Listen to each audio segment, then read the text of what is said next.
thank you so much again for inviting me. It's a pleasure to speak to the entire group again.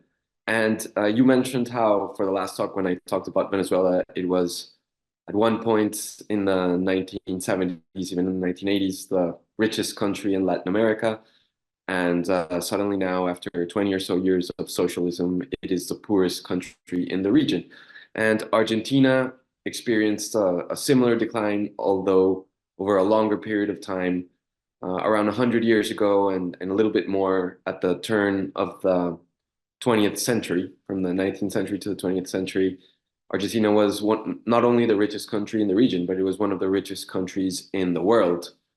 And now that is not the case. But if you ever go to Buenos Aires, the capital, and you walk through the downtown area, you will notice that clearly, because of the architecture especially, that there was clearly a lot of wealth once, not anymore, and certainly not as much, but you can still sense it.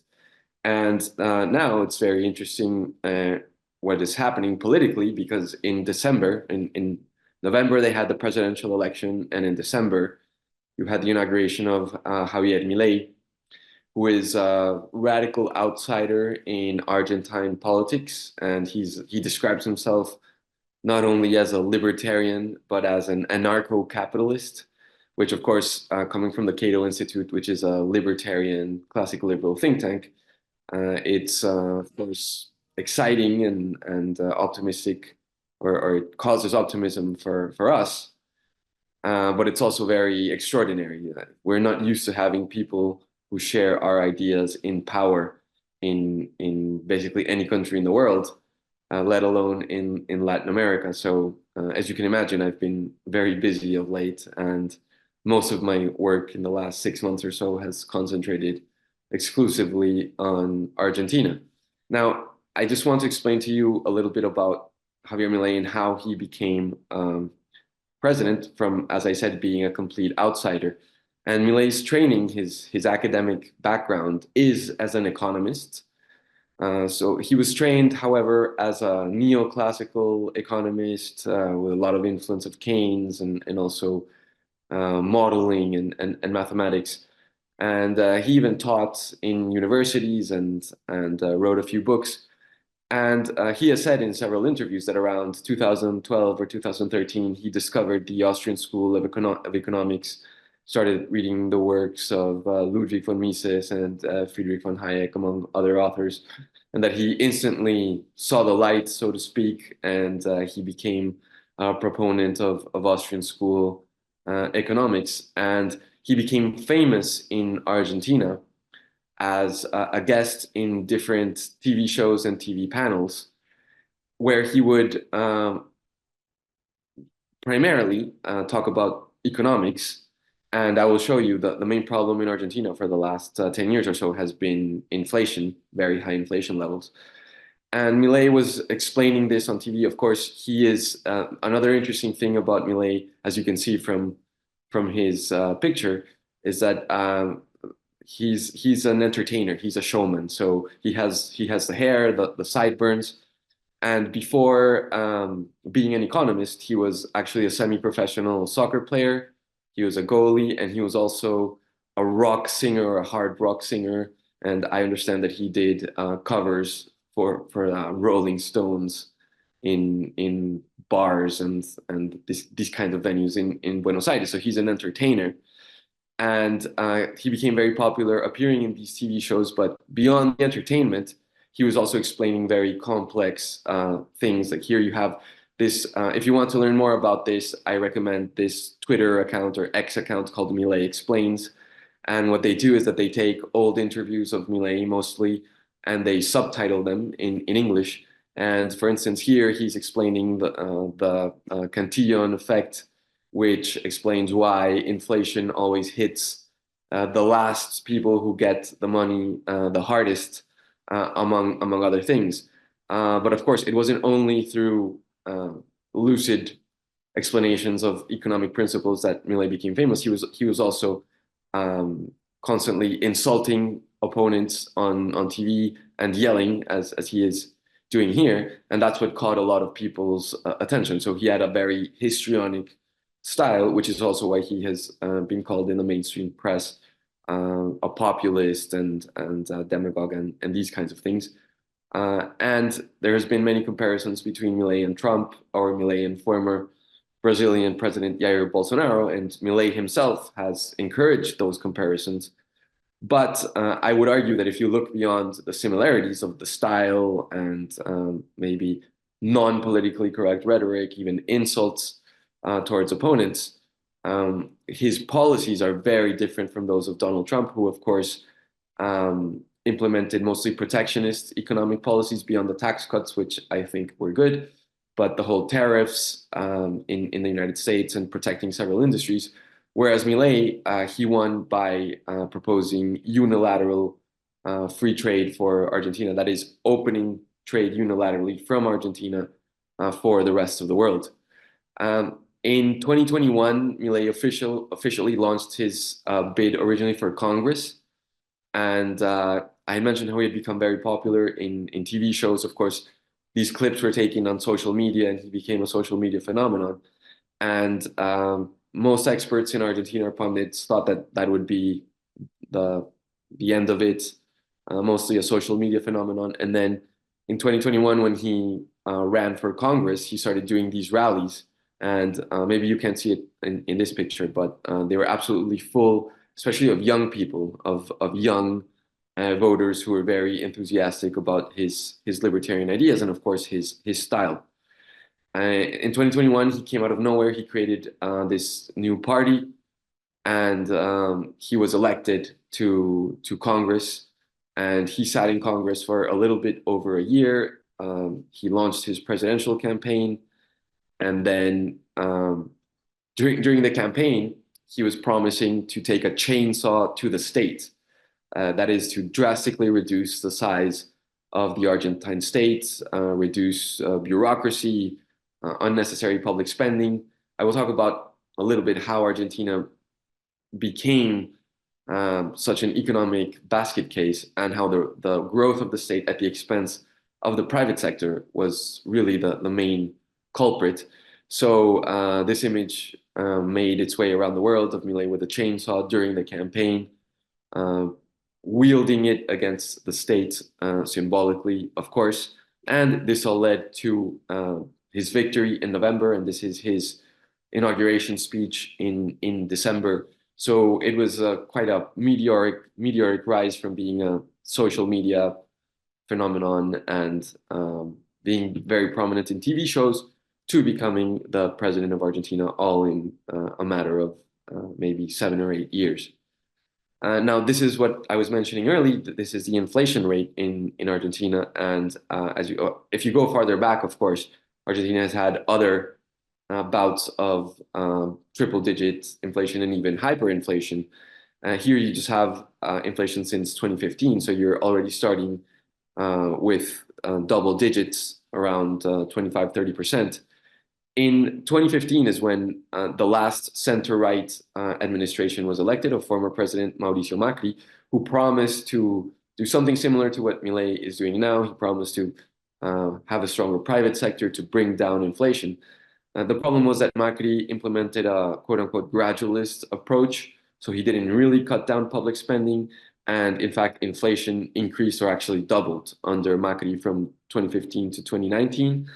And he actually loses the election to the Peronists, who have been in power in Argentina for most of the 20th century, beginning in the 1940s.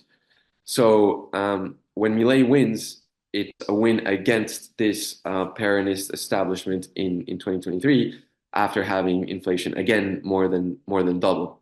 So when Milei was carrying out his campaign last year, inflation was at around 120, 130% at the middle, let's say in the summer, US summer of last year for Argentina. Summer in the US is winter.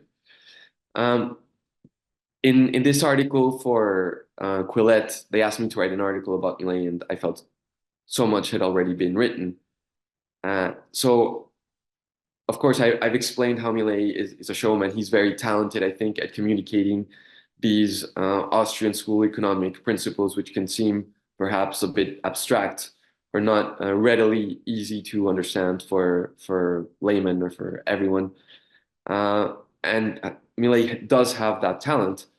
However, in this article, I explained that Milei doesn't appear in a vacuum because out of all the countries in Latin America, Argentina, in fact, has the strongest tradition of classical liberalism. And if you go in the only in the 20th century, even when Peronism was rising in the 1940s and 50s, you had the appearance of several classical liberal think tanks and professors in universities, especially in economic departments, who were teaching the principles of economic freedom, even against the grain when all of society was going in the opposite direction. And in the end, what they were doing was rescuing this tradition founded by this gentleman, Juan Bautista Alberdi, who is considered the father of the 1853 constitution in Argentina. So Alberti was in exile from Argentina from the previous dictatorship of Rosas, who was one of the most brutal dictators in the 19th century in Latin America and probably the world. And he wrote a text called The Basis for basically the future prosperity of Argentina in 1852. And most of the text is taken and actually basically implemented almost verbatim in the 1853 Constitution. And what Alberti is arguing is that what Argentina, and for that matter, Latin America or Spanish America at the time as it was called, what these countries need is not more protectionism or involvement of the state or militarism, but they need open trade with the rest of the world, free immigration, especially from Europe. Alberti was interested in receiving people who wanted to escape Europe and go to the New World, as indeed happened. And he said we have to populate this country because Argentina, even today, it's very vast and it has a relatively small population for the size of the country. And Alberti was very adamant on the need to connect the entire country through railroads and river networks. And after some time, it's not immediate, but the Alberti model ends up being implemented.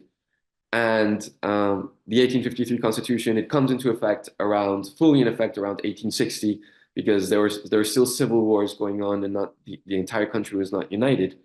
But within a few decades, by the 1880s and 1890s, Argentina had implemented a very successful export model. It was receiving tens of thousands of immigrants from the New World. It was after the United States and Canada, it was the country that received the most immigrants from Europe. And you can hear anecdotes from the time of people who wanted to leave Italy or other countries, and they would choose New York or Buenos Aires based on the time that a particular ship would leave, which was more convenient for them.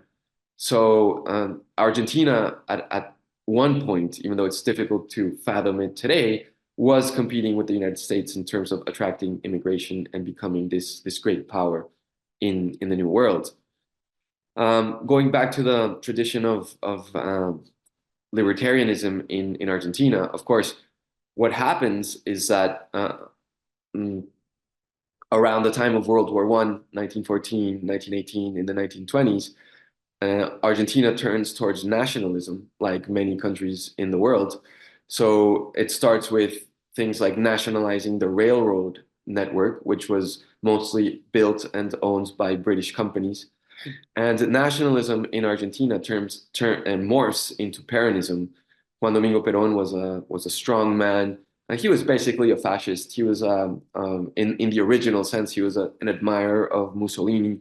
He was actually in Italy as a military attaché when Mussolini had his own rise to power, and he was paying very close attention. And he copies a very similar model. So Peronism in Argentina, what it ends up being, and they rewrite the constitution in 1949. What it ends up being is an alliance between corporations that are heavily regulated by the state and heavily influenced by the state, labor unions, which become very strong under Peronism, and of course the state itself. And it's basically these three forces that control everything under Peronism. And as I said, there was a series of thinkers, classical liberal thinkers. One of them was the father of this man, Alberto Venegas Lynch Jr., who is an adjunct scholar at the Cato Institute. But his father, Alberto Venegas Lynch Sr., was a professor at the University of Buenos Aires of economics. And he started reading about Austrian school economics, and he invited Ludwig von Mises in 1959 to give a series of lectures, 9 lectures that Mises delivered in Buenos Aires, which are still talked about to this day. And they kept the tradition alive. And Venegas Lynch, Milei himself, cites him, Alberto Venegas Lynch Jr., as his mentor. He's now in his 70s or 80s. And Milei constantly during his campaigns would quote Venegas Lynch's definition on classical liberalism. And what he said is that liberalism or classical liberalism is the unrestricted respect for the life plan of one's neighbors based on the non-aggression principle and the defense to the right to life, liberty, and property. And you have private property markets, free of state intervention. You can look this up, but my point being, and the reason why I quote this, is that there is very strong ideological component and a very strong academic component to the whole movement behind Milei. And it's not just some guy with a crazy hairdo and long sideburns yelling on TV. So the main proposal of, and remember inflation that I showed you, the main proposal of Milei during the presidential campaign was to shut down the Argentine central bank and to dollarize the economy. And this was very popular and it made a lot of sense because, of course, inflation is caused by the Argentine central bank, which basically was just captured by political interests. And they were not only printing money, but they also had something which was unique for central banks almost anywhere in the world, which was that the central bank itself on its balance sheet had interest-bearing liabilities, which were called liquidity notes or the LELIQs, which were very short-term bonds, maximum 28 days, yielding around 120, 130% per annum. And the only way that the central bank could pay these interest rates and pay for the LELIQ scheme was by issuing more LELIQs. So they had basically created a monetary time bomb. And Milei's proposal to bring inflation under control was to dollarize the economy, which, as I will mention, some other Latin American countries have already done. And dollarization is the one proven way and very quick way to get rid of inflation or to bring inflation back to single digits very quickly. And by getting rid of the central bank, you get rid of the political class and its ability to manipulate the money supply in order to monetize the debt, which is what, of course, Argentina has been doing for many decades now. So my colleague, Gabriela Calderon, and I at Cato, we wrote this briefing paper published in July of last year when nobody really was paying much attention to this because the first primary election was in August. And at this point, Milei was maybe second or third in the polls, but the polls grossly underestimated his support, and he ended up winning the primary election in August. And that's when a lot of people, especially in the international press, started paying attention. But the reason why we published this, and I mean, besides the fact that we really believe in dollarization, is also that Cato is perhaps the only institution that has been paying attention to dollarization in Latin America for many decades now. And it's a very specialized subject, even though it shouldn't be, just because of the fact that only 3 Latin American countries have dollarized, and they're all very small countries. So Panama was born dollarized as an independent nation when it gained its independence from Colombia in 1904. And more recently, Ecuador, under a similar situation to Argentina now, dollarized in 2000, and El Salvador dollarized in 2001. So you have these three small countries that are dollarized, and economists don't really, especially in the bigger countries like Argentina, don't really pay much attention to it. But if you look closely, you will realize that dollarization has been a tremendous success for different reasons. And dollarization doesn't guarantee economic growth by itself, although in Panama you have had very high economic growth, especially for Latin American standards in the last decades. In Ecuador, you haven't, but since, as I explained, dollarization takes away the ability of politicians to print money, in Ecuador, for instance, it saved the population from a potential hyperinflationary situation. From 2007 to 2017, Ecuador had a left-wing, almost Chavista government under former President Rafael Correa, who also changed the constitution to stay longer in power, was really an authoritarian against the free press, and he wanted to de-dollarize the economy. The problem was that even when Correa was at the peak of his power in Ecuador with around 60% or 65% approval ratings, dollarization was also was always more popular than Correa. So you can't really take away the currency from a people. Once you give them a strong currency, and let me just introduce a caveat here, which is the US dollar has many problems and the Federal Reserve has many problems. But just imagine how problematic a national currency is when your national currency is constantly losing value against the dollar. So in this scenario, I think dollarization is ideal for countries in Latin America. It doesn't guarantee economic growth, but it does guarantee low inflation, as has happened in Ecuador and the other countries. And you get rid of the problem of devaluation. So you don't have a currency that is currently losing value against the dollar because you are using the US dollar for your savings and for your transactions. There are different types of dollarization. For instance, Panama doesn't have legal tender for the dollar or for any other currency. So in theory, there's monetary freedom, but 99.9% of people use the dollar as a matter of custom and comfort, and just because of the fact that it's the global reserve currency. But in theory, you could use any other currency if the dollar suddenly starts having more problems than it does now. In Ecuador, the dollar did have legal tender. So there are different ways to dollarize. So in this paper, we were arguing that Argentina, in effect, should dollarize, as Milei was proposing. But of course, in the international press, mainstream economists are usually against dollarization. This is just one example from the Wall Street Journal. The International Monetary Fund here in Washington, the IMF, is usually against dollarization. In fact, when Ecuador dollarized in 2000, they did it against the wishes of the IMF, and they didn't even inform the US Treasury, because you actually don't need permission from the US to dollarize, because a currency is a product like any other, and you can use that product anywhere in the world without asking for permission. Now, what has happened since Milei got elected? And we can go into this in a bit more detail if anyone is interested. But since Milei didn't win the election outright in October, he had to form a coalition with former President Macri, an alliance. And as part of this alliance, this is not official, but at least it's my interpretation.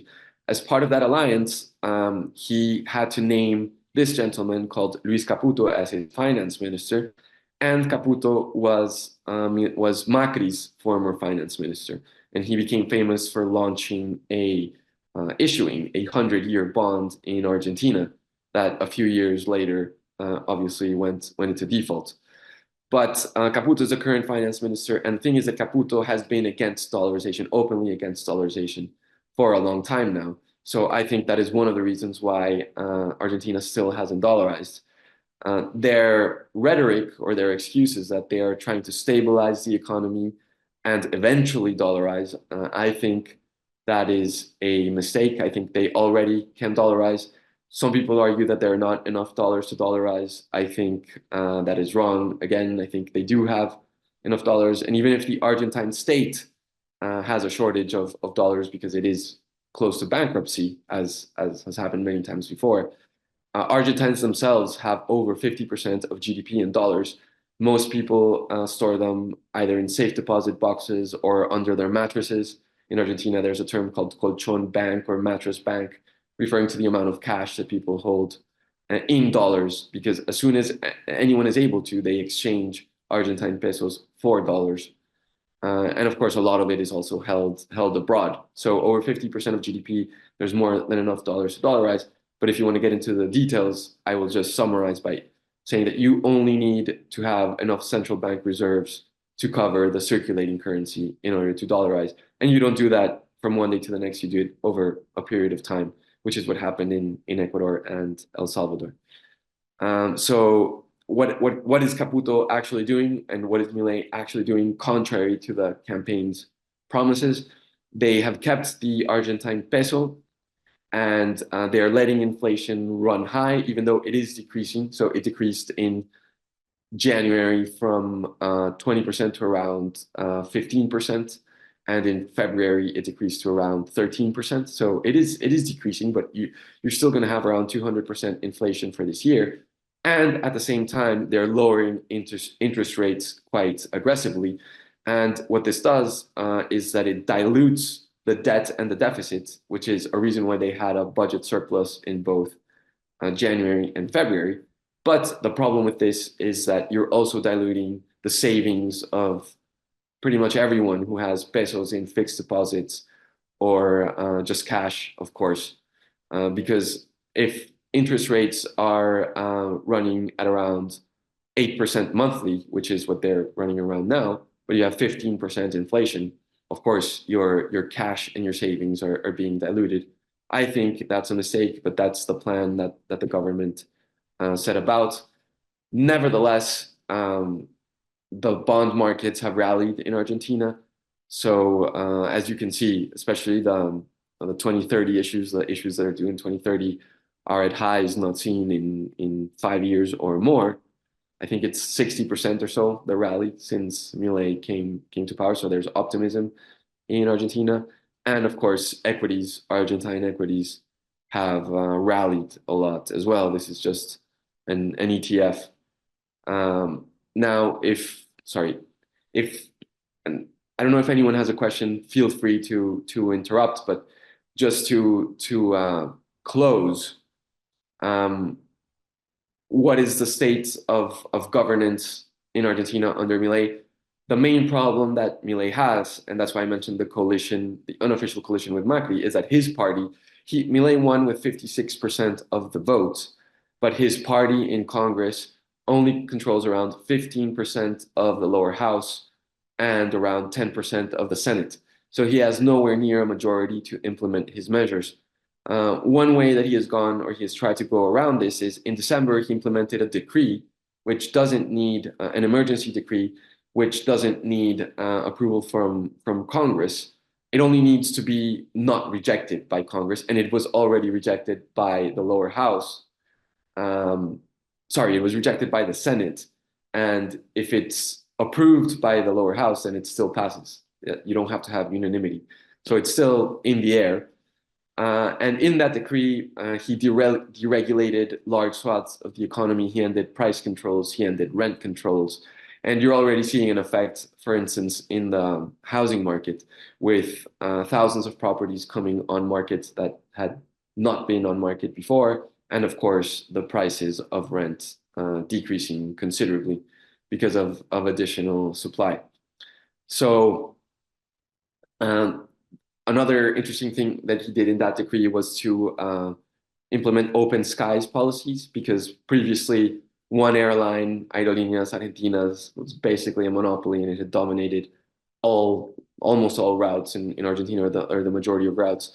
And with this policy, it allows foreign airlines to come into the country and also run routes inside the country, which is, of course, tremendously beneficial if you want to travel in Argentina. And it's especially important for Argentina because, as I mentioned, the size of the country makes plane travel almost essential to travel from one region to the next.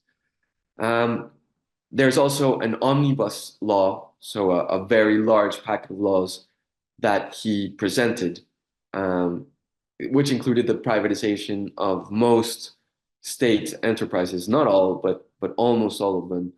And this was also rejected in Congress. So there's negotiations going on. But the political aspect is going to be very difficult for Milei.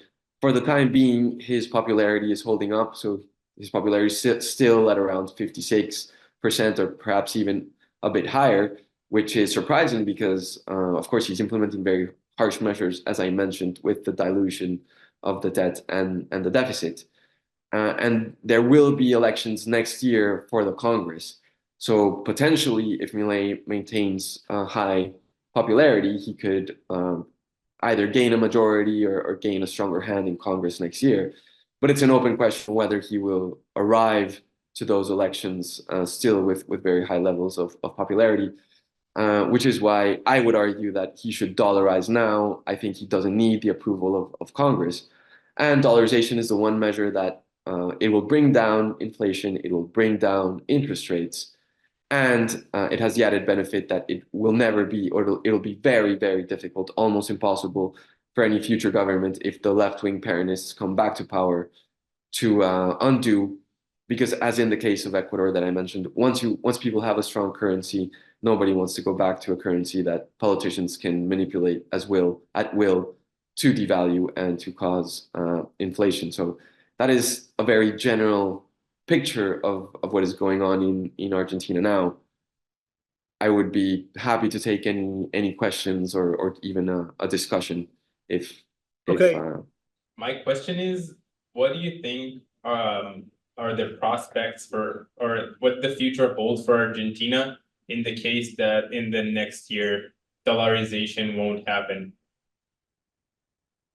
Yeah, it's a good question. I think if they don't dollarize, then it will be very hard to bring inflation under control. And if they continue with the policy of dilution, I feel that the government could become unpopular rather quickly. And I think it would just be a tremendously lost opportunity. And I think that if they don't dollarize, then whenever you have a left-wing government, again in Argentina, which is not unlikely, then you will have the same tendency and the same temptation to print money to pay for more bureaucracy, more government programs, and all the rest. So I think really dollarization was his great campaign idea, and it's a pity, as I see it, that they haven't dollarized by now. They have actually moved the goalposts a few times because first they said, "Oh, we will eventually dollarize when we stabilize the economy." Now they're saying, that they want to establish a bi-monetary system similar to that of Peru. Now in Peru, you have what could be called semi-dollarization, where the dollar is accepted basically anywhere. You can open bank accounts in dollars, savings accounts. You can establish contracts in dollars, transactions in dollars, but you still have the local currency used, for instance, to pay taxes, and you can also use it on a daily basis. So now they're saying they want to switch to that model. One reason why I think that's a bad idea is because Peru did switch to that model under hyperinflation in the 1990s, but they did it under an authoritarian regime of Alberto Fujimori. And the stabilization phase took several years. And they had a war going on with Shining Path, a terrorist group. So I think the reason why that was palatable to the population was because it was under very extraordinary circumstances, under an authoritarian regime. Fujimori shut down Congress. And he also put in a new constitution, and the monetary regime is part of the new constitution, which I don't think is possible in Argentina. And additionally, Peru has had the good fortune, which is also extraordinary, of having a very good person in charge of the central bank, the same person for the last 30 years or perhaps even more. And it's an open question what will happen even in Peru once that one person, the central bank president, is no longer around. So I think it's a bad option for Argentina. I think the examples of other countries show that dollarization is by far the best option. And I would definitely be disappointed if they don't implement it sooner rather than later. I'm not very much aware how does the Argentinian system work. I know it's a presidential government, basically. But as far as I know, Milei does not have any significant backing in the Argentinian Congress. So do you believe he'll be able to do the steps he wants to do? If he wants to do changes, for example, in the constitution, which gives a lot of very generous social benefits in Argentina, since he doesn't have a backing in parliament itself? Yeah, well, this is what's being debated now. I think it's going to be very difficult for him to have support in Congress, as you mentioned, only 10% in the Senate and 15% in the lower house. And I think that is, I mean, if you go beyond Argentina, I think that is a problem with presidential systems pretty much worldwide and definitely in Latin America. It's pretty much the only presidential system that I think has been very successful is the United States for its own reasons. In Latin America, it's very often that you get this situation where you have a president with a clear mandate from the people, 56%, and then they only have a very small minority in Congress, so they can't get their agenda through. The other side of the coin, of course, is that if you have a very authoritarian or quote unquote populist left-wing government, as happened in Peru with Pedro Castillo a few years ago, then it's good that they don't have control of the Congress. But in general, I personally prefer a parliamentary system where the government actually has room for parliamentary maneuvers. But that's not the case in Latin America in general, and it's not the case in Argentina.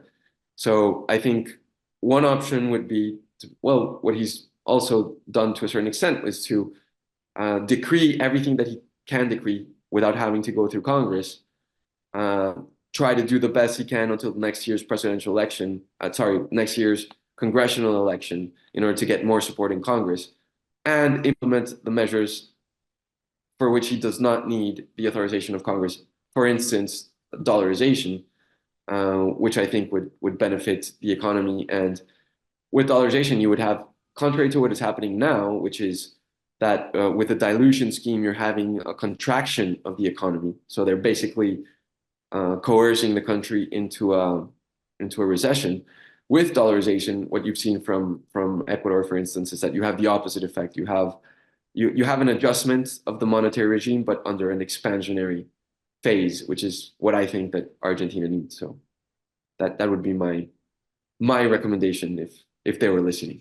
Assuming Milei has wide public support for the dollarization, since he won 56%, do you think he could get it passed by winning a referendum on this issue? Yeah, it's a good question. I'm not sure what the mechanism is for calling a referendum. The thing with dollarization is that the Argentine constitution, it only says that there has to be a federal bank, and this is the 1853 constitution, which is still in place. In 1949, it was heavily amended by the Peronists, but this part is the original. So you only need one federal bank, which was never established, because the central bank is not a federal bank; it's something else, and it was established later in the 20th century. And you just need that federal bank to oversee the basically coinage. It says basically stamping, the verb is the stamping of money. So some people argue, some lawyers have argued, this means that he can't dollarize, he has to change the constitution. I don't think that's the case, because if you look at the case of Panama, Panama is fully dollarized, as I mentioned, but they still have the Balboa coins. So they still have a national currency, which is called the Balboa, except that Balboas are only coins, are only issued as coins, and they have the exact same characteristics as US coins. So you have the equivalent of a penny, nickel, dime, quarter, half dollar, dollar coin in Balboas. So Argentina could do the same. They could dollarize and say, okay, we'll have the peso or whatever we want to call it as coins, and they will still be following the Constitution's mandate in terms of the monetary authority of Congress. So that would be my recommendation, instead of trying to change the Constitution or trying to go through a referendum. Hi, what political global and particularly regional impacts will ensue after Argentina's dollarization? Sorry, your question is about the political impact of dollarization in Argentina? Yeah, If particularly they don't. with regards to other countries, for example, in Latin America. But with respect to dollarization, or Yeah, or just Milei? For example, with regards to other countries, because if this policy proves successful, then perhaps Okay. Okay, yeah, I understand. Right. In the event that Argentina dollarizes, and I think there's no reason why they can't, and there's no reason why it wouldn't be successful. I think it would be very important. It would probably mark a sea change in Latin America because until now, as I said, dollarization has been largely ignored because it's only three small countries that have dollarized, so people really haven't paid attention to the success there. And if Argentina were to dollarize, then you couldn't ignore it anymore because it's one of the larger countries. It's very influential in political and cultural terms.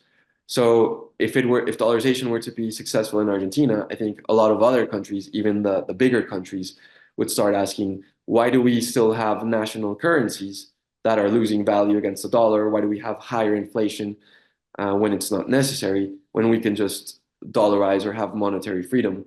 So I think it would be very important in regional terms. And that's one of the reasons why I have supported dollarization in Argentina so much. And also one of the reasons why it's disappointing that they haven't done it yet. My question is more political than economical. So in times Sure. of crisis, the public is willing to consider guys that otherwise would have been considered totally crazy. And it happens Right. in all countries and all spectrum of the political opinions. Another recent example is in Greece, actually, of the opposite political spectrum, when Syriza took the control for 4 years. They did not implement all the ideas that the crazy guy Yanis Varoufakis suggested, but at least they threatened to do so. And by the threat, they've got the ability and the legitimacy to do some very strong and drastic steps, including steps that their voters were initially against. So my question for you is whether you see the similarities between the Greek and the Argentinian case, or in general, if you have anything interesting to tell us about the politics of somebody coming out of the mainstream economical thinking and trying to implement things. Right. Yeah, no, it's a good question. And right, what happened in Argentina was that the Peronists, the left-wing party, was completely delegitimized and had lost all support and all prestige beyond the labor unions and their base, maybe state employees and very specific sectors, of course, because they had run up the debt, they had defaulted, they had 130% inflation, so that was to be expected. But the thing is that people still remembered that the previous government was the center right, and when Mauricio Macri came to power in 2015, he was still part of the establishment. Macri is part owner, or he was the president of Boca Juniors, the soccer team.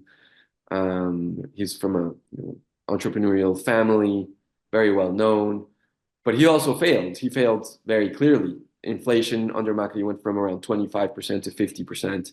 The economy didn't grow at all. In fact, the economy hasn't grown in 10 years. So both establishments, let's say left wing and right wing, were completely discredited. And that's what allowed the rise of someone like Milei.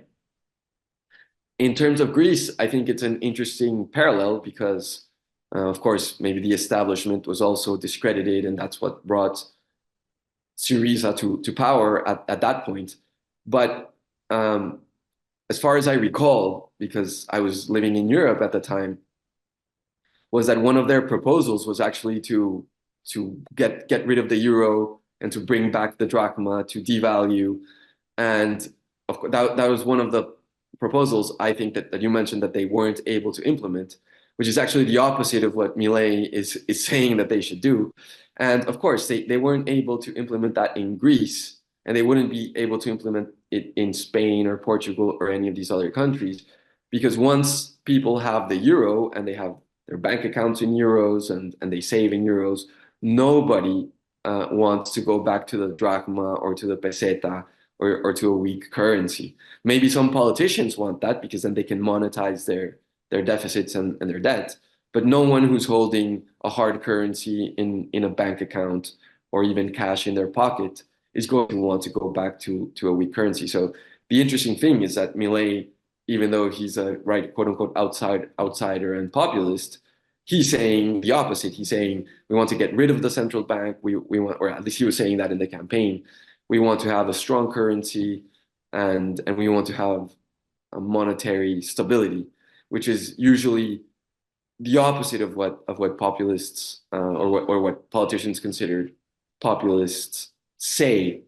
And in that respect, another interesting thing about Milei, in my opinion, was that in that inauguration speech that I showed you the picture of, he said it was not a very optimistic speech. He said it was more of a Churchillian blood, sweat, and tear speech. He was saying we're going to suffer, it's going to be painful, it's going to get worse before it gets better. And I think to a certain extent that explains why he still has high levels of popularity, because he wasn't promising, oh, you elected me, now everything is going to be wonderful starting tomorrow. He was saying there was videos and memes being made that there's no money, no hay plata.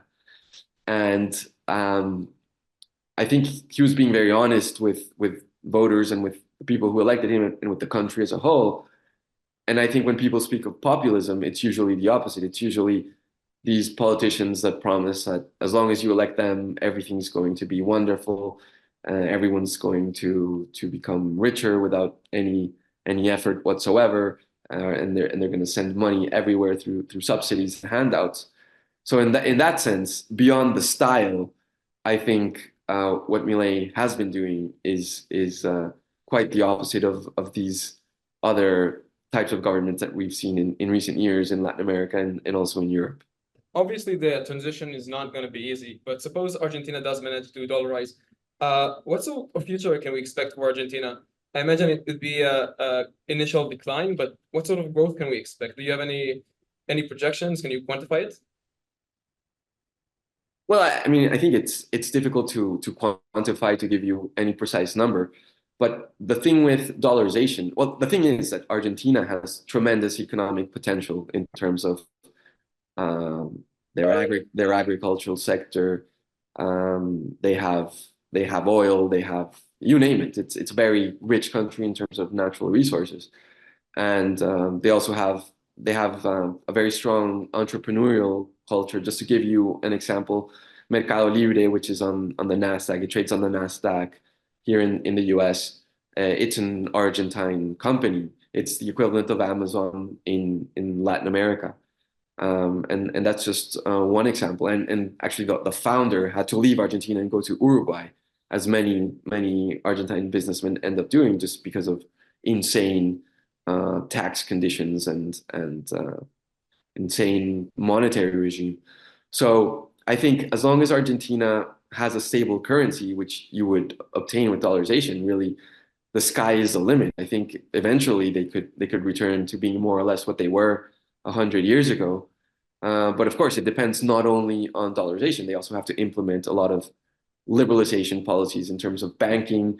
So one reason why Panama has spectacular growth is because not only do they have the dollar, they also have a very open banking system that's completely integrated with the rest of the world. So in Panama, you have over 80 or 90 banks, whereas in, for instance, Colombia, where I'm from, and which is where Panama got its independence from, there might be only a dozen banks or even less, and it's an oligopoly. It's very controlled, and this of course is bad for the consumer and bad for the country as a whole. So I really think dollarization would only be the first step. It won't guarantee very high economic growth, but if you combine dollarization with a series of supply side reforms, deregulating the labor market, for instance, lowering taxes, and just the full array of policies that lead to economic freedom. I really think, as I said, that the sky would be the limit for Argentina, but right now it's not certain that any of that will happen. Number one, Argentina has been living many years as other countries like Lebanon and Venezuela in a high inflation conditions. Yeah. Just wondering if you can describe like how they're managing it, like how is the day to day, how does the suffering look like? That's number one. And number two, you mentioned that many economists, and you showed the Wall Street Journal article, are against the idea of moving to the dollar. So what are their reasons to be against it? And what is your response to their challenges? Right. Yeah. Okay. Yeah. Good questions again. On a day-to-day basis, I think it's difficult to understand or to even imagine if you're not there, because as you mentioned, as happened in these countries like Lebanon, I saw it next door to me in Venezuela. When you have these inflation levels, for instance, you walk into a supermarket and even if you find whatever you need to buy, because there's usually scarcity as well, then the prices change from the moment you walk in to the moment you want to pay. The prices have gone up dramatically in a matter of minutes. So it's just a very difficult situation for the population. In Argentina, you have over a dozen official exchange rates. You have one, they still have a controlled exchange rate, and Milei still hasn't freed the exchange rate. But the real rate is called the blue dollar, which is the black market dollar. So it's the closest thing to a free market rate of the dollar. And just so you get an idea, before the election, it was running at, I think they had the official exchange rate at around 400, and the blue dollar was selling for 1,000 Argentine pesos. And one of the things that Caputo and Milei did was that they devalued on paper the official exchange rate from 400 to 800 with a 2% monthly crawling peg. But I mean, the press said that they devalued, but they really just adjusted it a lot closer to the black market rate. But you also have different exchange rates for importers, for exporters. Coldplay had a concert in Argentina last year, and they had a special rate for Coldplay, the Coldplay dollar. You have a special rate for credit cards. It's just very, very complex, and I think Argentines on their daily basis, they have to become very agile in all their calculations. And one important thing is that as a result of all of this, the country is already de facto dollarized. So 80% or more of used car sales are paid for in US dollars. Almost everything in real estate is done in US dollars. People think in terms of dollars.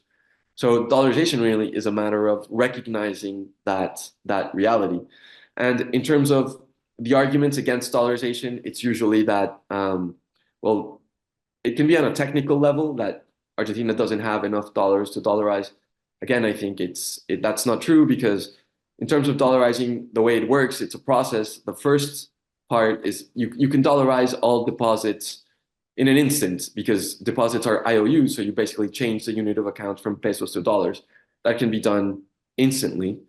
In Ecuador, instead of causing a bank run, as some people would fear, it actually causes a confidence shock in the banking system.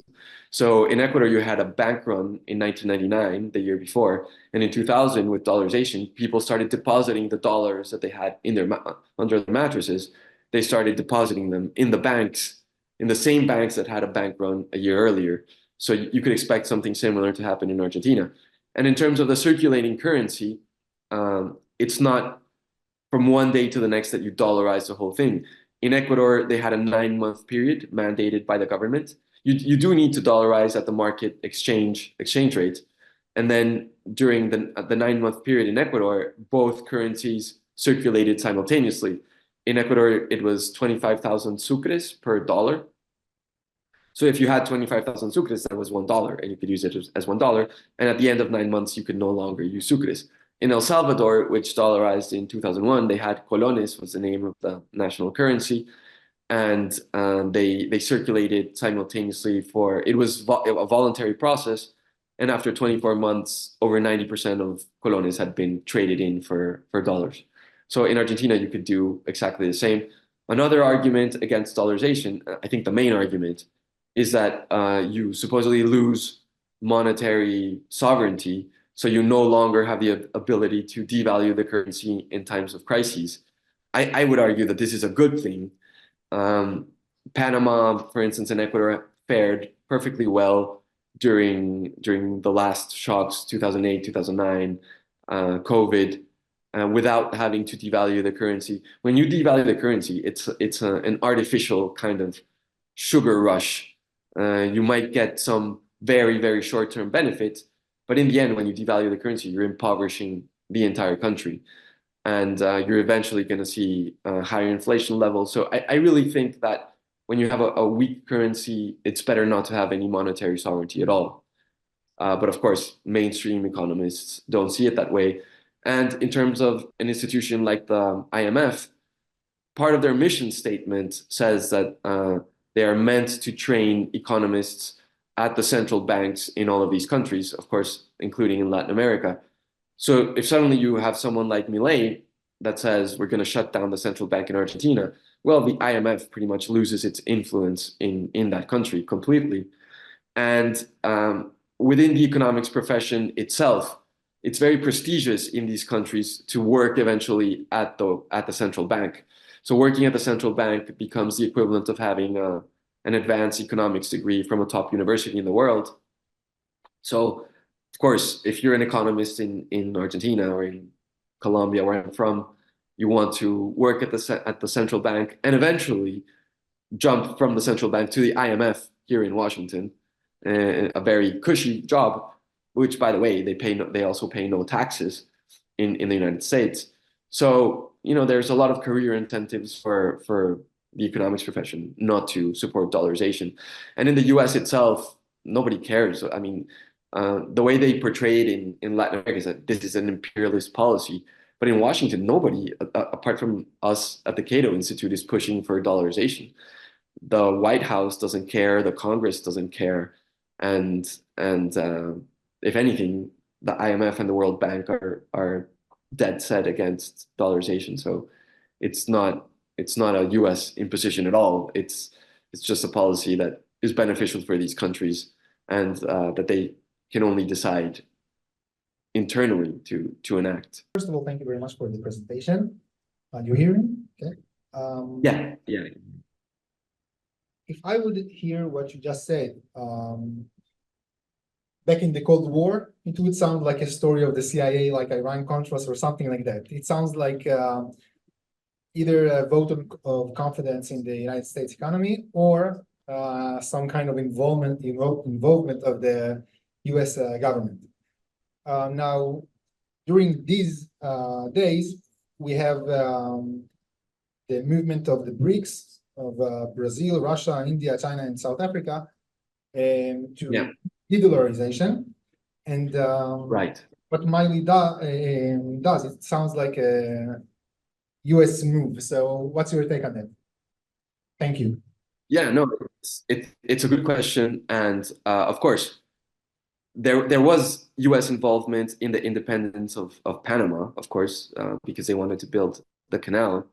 And the Colombian government was so incompetent that they had been unable to build it for decades.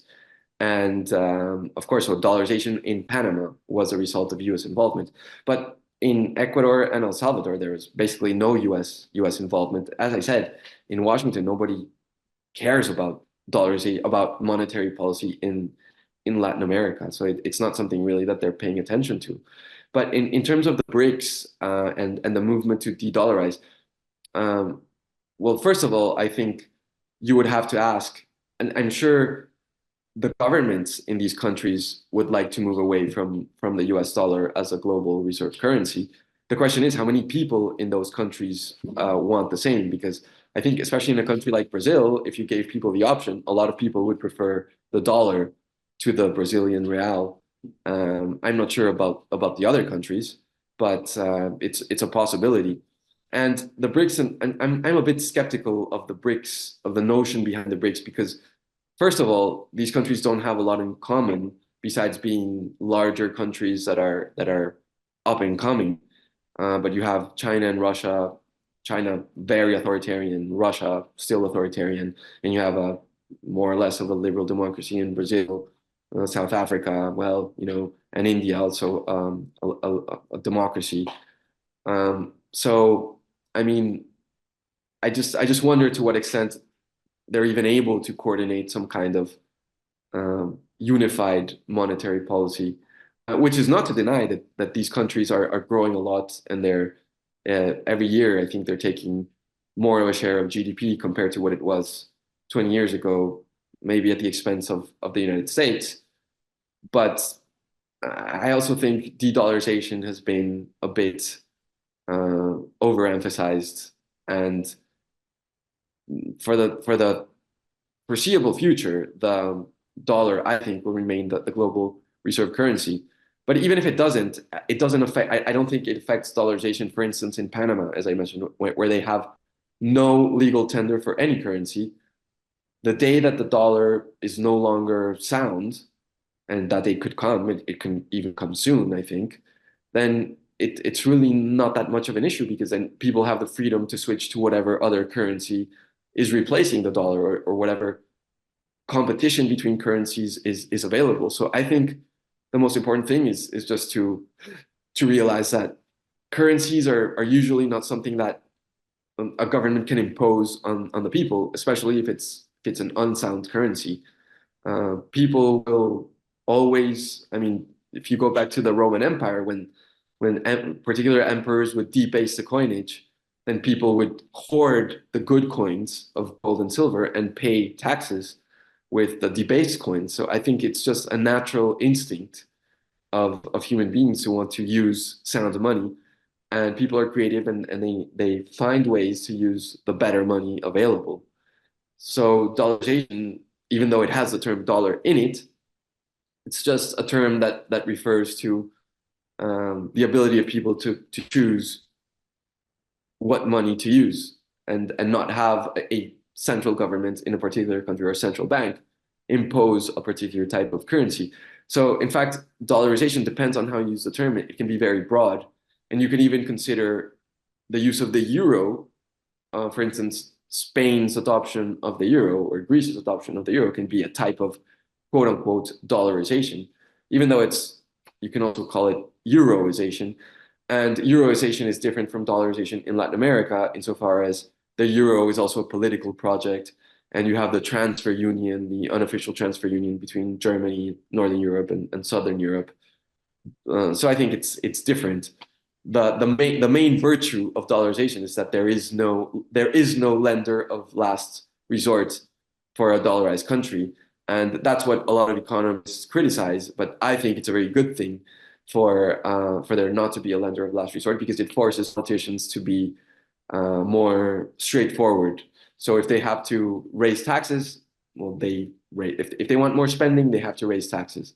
They can't just print money, and which is a hidden tax. So I think it forces them to be more straightforward with the electorate, and I think that overall it's a very good thing. Even the liberal reform in the 90s, the fact that it didn't succeed, do you think the real problem of Argentina is more liberalization, or rather it's insufficient social capital and corruption? Sorry, your question is about what reforms in the 90s? Yeah, in the 90s, it was been like a big liberalization of Argentina. Right. Okay. And it Okay. was, Yeah. Okay. Sure. Yeah. Well, it's a good question, and actually, those reforms were very, very successful at the time. And one of the critiques of dollarization in Argentina now is that people say it was already tried in the 90s and it didn't work because it collapsed in 2000 or 2001. But that is not precise. What you did have in Argentina was a convertibility system, which is a sort of currency board. A currency board is a system whereby you keep the national currency, but you fix it at a certain rate to the US dollar or to another foreign currency. And the central bank basically you still have a central bank, you still have a national currency, and the central bank is only in charge of maintaining the exchange rate. So you have an exchange rate policy, but you have no monetary policy.